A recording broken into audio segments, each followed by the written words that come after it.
प्यारे भक्तों, संतों और मित्रों, स्वागत है आपका आपके ही आराध्य जीवन चैनल में।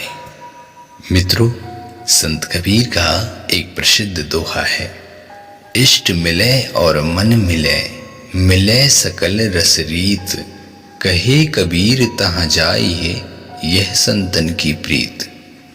महात्मा कबीर जी कहते हैं, मैं अनेकों स्थान में भ्रमण करता हुआ हर योगी, सन्यासी, त्यागी और तपस्वी महान आत्माओं के पास जाता रहता हूँ। यहाँ तक कि उन वैरागी महात्माओं के पास भी जाता हूँ जो सिर्फ एकलव्य हैं, अर्थात किसी से कोई मतलब नहीं रखते। मैं भ्रमण करके सच्चे ज्ञान की तलाश करता हूँ, इसलिए ज्ञानी महापुरुषों के पास भी जाता हूँ। हर उस राजा के पास जाता हूँ जो महानता की परिभाषा को जानता है।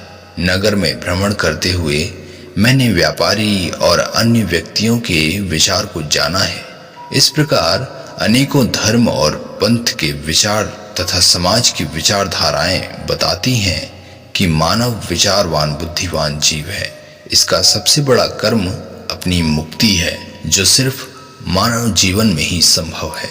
अतः यदि मुक्ति से लगाव है तो मनुष्य को ऐसी संगत करनी चाहिए कि उसके विचार तथा उसके देवत्व के समान हों, अर्थात उसी के इष्ट देव की पूजा करने वाला हो। अपने विचार जिससे मिलते हों, अपना गुण भी एक समान हो, अर्थात अपनी सारी विचारधाराएं एक दूसरे से मिलती हों। यदि आप ऐसा करते हैं तो निश्चित ही आपकी मुक्ति अतिशीघ्र हो जाएगी।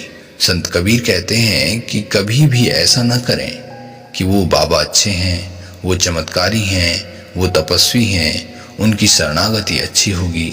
ऐसा नहीं मित्र, आपको आपके विचार से जो समझ सके आप उसी की संगत करें।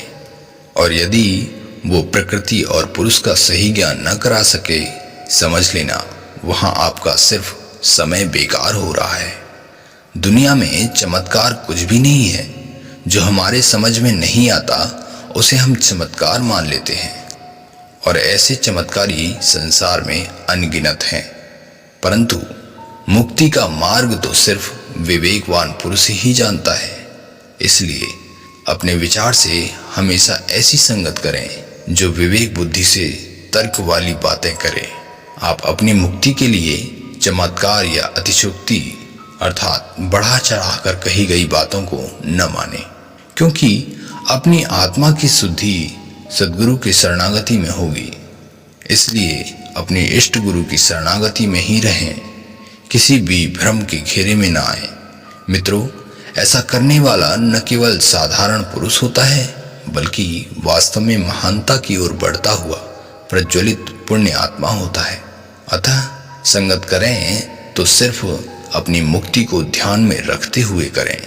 किसी ऐसे स्थान पर कभी न जाएं जहां अतिशयोक्ति बातें कही जाएं और चमत्कार को बढ़ाया जाए। जो अपने सद्गुरु की शरण को भूल जाता है, समझ लेना वह अपने जन्म जन्मांतर को नरक से नहीं बचा सकता। और ये भय की नहीं बल्कि विवेक से कही गई बातें हैं।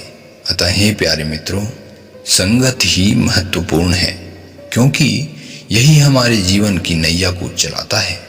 मित्रों, इस दोहे का वास्तविक उद्देश्य सद्गुरु की शरणागति को पहचानना है और भ्रम के चक्र से निकालकर मुक्ति के मार्ग में जाना है। इसलिए मित्रों, ऐसी ही विचारधाराओं को अपने जीवन में बांध के रखें। न जाने मुक्ति किस क्षण निश्चित हो जाए। प्यारे मित्रों, संत कबीर जी का यह दोहा आपको आपके मुक्ति मार्ग तक अवश्य पहुंचाएगा, ऐसा विश्वास रखिए। ऐसी और विचारों को अपने जीवन में उतारने और सद्गुरु की महिमा को जानने के लिए अपने इस आराध्य जीवन चैनल से जरूर जुड़ें। मित्रों, हम आपकी विवेक बुद्धि में समझ में आने वाली बातें ही बताते हैं।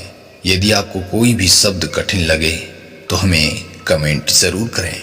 आपकी सद्गुरु की भक्ति को हम प्रणाम करते हैं। मिलते हैं अगले शानदार दोहे में। तब तक अपनी भक्ति और अपने स्वास्थ्य का ध्यान रखें। मित्रों, इसी के साथ नमस्कार, जय हिंद।